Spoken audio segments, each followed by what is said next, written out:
नमस्कार, मी प्रतीक्षा. DNA मराठीमध्ये आपलं स्वागत. सेलू तालुक्यातील देवला पुनर्वसन येथे लोकशाहीर साहित्यरत्न अण्णाभाऊ साठे यांची 105वी जयंती मोठ्या उत्साहात साजरी करण्यात आली. या प्रसंगी प्रमुख पाहुणे म्हणून लहुजी साळवे क्रांती सेनेचे शिवा शेळके हे उपस्थित होते, तर प्रमुख वक्ता म्हणून क्रांती फाउंडेशनच्या अध्यक्षा पौर्णिमा जोहिरे व सिद्धू खोसे हे उपस्थित होते.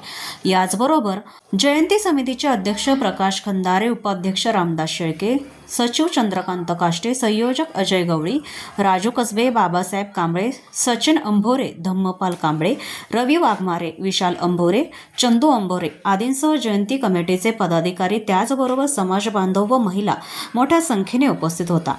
कार्यक्रमाच्या दरम्यान क्रांती फाउंडेशनच्या अध्यक्ष पौर्णिमा जोहिरे यांनी आपले मनोगत व्यक्त करताना साहित्यरत्न लोकशाहीर अण्णाभाऊ साठे यांच्या जीवनावर प्रकाश टाकला व अण्णाभाऊ साठे यांचे विचार व त्यांचे साहित्य समाजाला प्रेरणा देणारे आहे असं मत यावेळी व्यक्त केलं.